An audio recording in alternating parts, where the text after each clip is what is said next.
Boycott India চলছে না? কেন চলছে?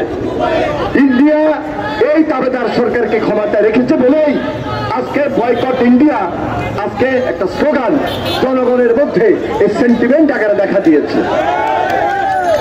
এই সেন্টিমেন্টকে আমরা সমর্থন জানাই, এই সেন্টিমেন্টকে আমরা সম্মান করি এবং এই সম্মানের মধ্য দিয়ে পুরো জাতি আজকে একত্রীভূত হয়েছে এই সরকারের বিরুদ্ধে, এই ফ্যাসিবাদের বিরুদ্ধে। এটা কোনো পার্টির লড়াই নয়, এটা কোনো দলের লড়াই নয়, এটা এই দেশের জনগণের অধিকারের লড়াই, ভোটের অধিকার, ভাতের অধিকার, গণতন্ত্রের লড়াই।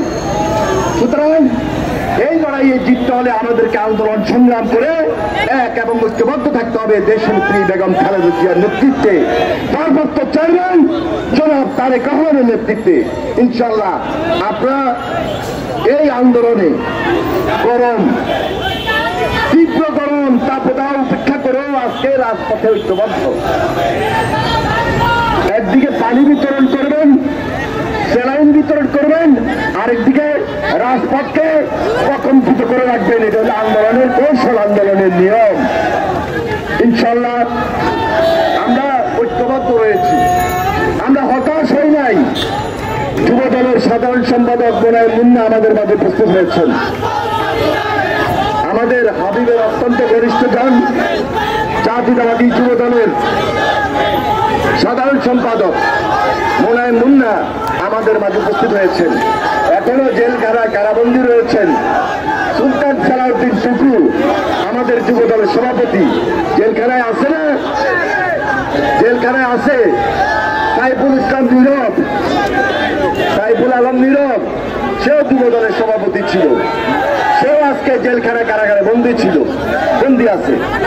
হাজার হাজার নেতা কর্মী এখনো কারাগারে আছে। আমরা জেলখানায় ছিলাম, আমাদের উপর অনেক অত্যাচার হয়েছে, অনেক নির্যাতন হয়েছে। এই যে মোনায়েম মুন্না, দীর্ঘদিন একসঙ্গে জেলখানায় ছিলাম, আজকে মুক্তি পেয়ে এখানে এসেছি। ইনশাল্লাহ হাবিবেরও মুক্তি হবে। হাবিবকে আমরা আন্দোলন সংগ্রামের মধ্য দিয়ে মুক্ত করে নিয়ে আসবো এবং এই সরকারের বিদায় হবে। সুলতান সালাউদ্দিন টুকুকেও আমরা মুক্তি করে আনবো, সাইফুল ইসলাম নীরবকেও আমরা মুক্ত করে আনবো। হাজার হাজার নেতা কর্মী এখনো সারা বাংলাদেশের কারাগারে বন্দী রয়েছে। প্রিয় ভাইরা, আপনারা হতাশ হবেন না, আপনারা ধৈর্য ধরবেন, সজাগ থাকবেন, সতর্ক থাকবেন এবং কৌশলে আন্দোলন করার মধ্য দিয়ে হাসিনা বিরোধী আন্দোলনকে কঠিন এবং ধারালো করবেন। আপনারা কঠোর হবেন।